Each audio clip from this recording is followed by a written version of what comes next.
Bonjour à tous et bienvenue dans cette nouvelle histoire. Connaissez-vous l'histoire du maître des pins?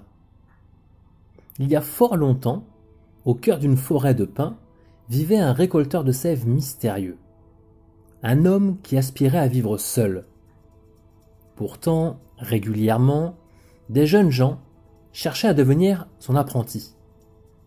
Non pour récolter la sève, mais pour maîtriser un rare art martial. Mais à chaque fois, le maître déclinait les propositions des jeunes ambitieux. Trop jeunes, trop âgés, pas assez motivés, les excuses ne lui manquaient pas.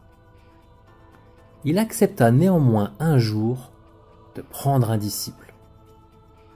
À cette nouvelle, les habitants du village voisin voulurent tous en savoir plus. Ce devait être un véritable prince pour que l'ermite accepte sa compagnie et de lui enseigner son art mystérieux. Bon nombre des habitants prétextèrent avoir besoin de résine pour préparer de l'encens, des médicaments et autres produits contenant de la résine de pin, afin de voir cela de leurs propres yeux. Et quelle fut leur surprise lorsqu'ils constatèrent que le jeune disciple n'avait rien de particulier. Ils cherchèrent alors, par tous les subterfuges imaginables, d'en savoir plus. Néanmoins, le vieux maître restait silencieux au sujet de la raison qui l'avait poussé à accepter cet élève. Il faut dire que personne n'osa poser la question directement.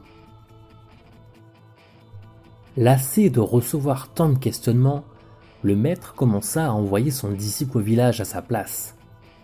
Les villageois l'observaient sous toutes les coutures. Il semblait brave et volontaire, mais nombre de ses prédécesseurs l'étaient aussi. Pourquoi donc ce disciple et pas les précédents?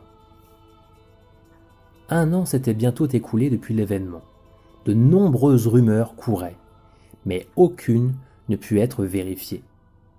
Ne tenant plus, le palefrenier, qui était l'un des hommes les plus respectés du village, décida qu'il demanderait directement au maître en allant s'occuper de son cheval dans l'après-midi même. Pourtant, au moment venu, ce dernier hésita face à l'aura intimidante du récolteur de sève. « Alors, comment se déroule l'apprentissage de ton élève » demanda-t-il pour aborder le sujet. « Bien, » répondit simplement le vieil homme. Quelque peu décontenancé, le palefrenier se reprit néanmoins. « Il doit être particulièrement doué pour que vous l'ayez choisi. »« Si vous le dites, » répondit simplement le vieil homme.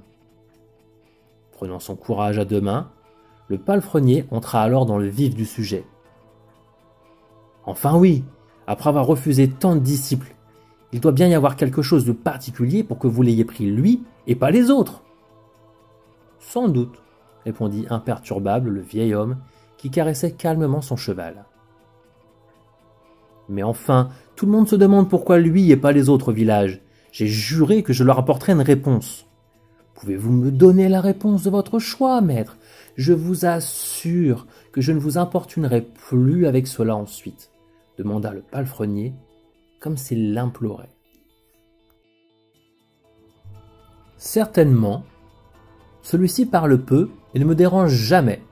Voici pourquoi je l'ai gardé. » Le palefrenier resta bouche bée. « Il n'y a vraiment pas une autre raison ?» demanda-t-il. En effet, et c'est une qualité rare, il est le seul de tout le village à ne pas me poser sans cesse de questions et à accepter les choses comme elles viennent. C'est tout ce dont je pouvais attendre d'un disciple afin qu'il respecte mon désir de quiétude et qu'il apprenne sans se faire de nœuds au cerveau.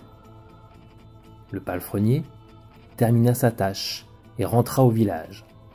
Tous furent surpris d'une réponse aussi simple. En effet, bien souvent, nous compliquons les choses qui sont pourtant les plus simples du monde. Ne rendez pas votre vie plus compliquée, elle l'est déjà bien assez, en vous posant surtout des questions inutiles. Néanmoins, si vous avez des questions à poser, évitez de tourner autour du pot trop longtemps. Si cette histoire vous a plu, n'hésitez pas à la partager Et si vous souhaitez en avoir plus, j'ai écrit de nombreux livres qui sauront certainement vous faire plaisir. Si vous souhaitez obtenir des infos exclusives sur l'univers de Mogène et surtout 3 e-books gratuits, il vous suffit de vous inscrire à la newsletter. Je vais vous mettre le lien dans la description. Allez, portez-vous bien et Kenavo!